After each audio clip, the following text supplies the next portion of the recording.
లోక్సభలో ఆర్థిక మంత్రి నిర్మలా సీతారామన్ ప్రవేశపెట్టిన బడ్జెట్ పట్ల ప్రధాని మోడీ ఆనందం వ్యక్తం చేశారు. ఇది మధ్యతరగతి ప్రజల భరోసా ఇచ్చే బడ్జెట్ అని అన్నారు. అదే విధంగా రాష్ట్ర ముఖ్యమంత్రి నారా చంద్రబాబు నాయుడు కేంద్ర బడ్జెట్ పట్ల సంతోషం వ్యక్తం చేశారు.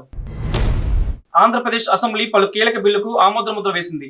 ల్యాండ్ టైటిలింగ్ యాక్ట్ రద్దు బిల్లుతో పాటు వైఎస్ఆర్ హెల్త్ యూనివర్సిటీ పేరు మార్పు బిల్లుకు సభ ఆమోదం తెలిపింది. వైసీపీ హయాంలో ల్యాండ్ టైటిలింగ్ యాక్ట్ తీసుకొచ్చి విషయం తెలిసిందే. అలాగే ఎన్టీఆర్ హెల్త్ యూనివర్సిటీ పేరును వైఎస్ఆర్ యూనివర్సిటీగా మార్చింది కూడా వైసీపీ ప్రభుత్వమే.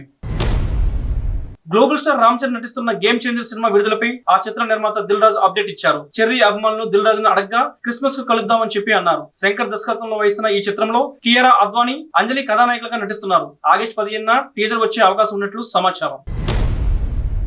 ఐకాన్ స్టార్ అల్లు అర్జున్ నటిస్తున్న పుష్ప 2 చిత్రం విడుదల ఆలస్యం అవుతుందని వస్తున్న పుకార్లకు నిర్మాత క్లారిటీ ఇచ్చారు. డిసెంబర్ 6న ప్రపంచవ్యాప్తంగా పుష్ప 2 రిలీజ్ అవుతుందని తెలిపారు. దీనిపై మీ అభిప్రాయాన్ని కామెంట్ రూపంలో తెలియజేయండి. Please like, share and subscribe.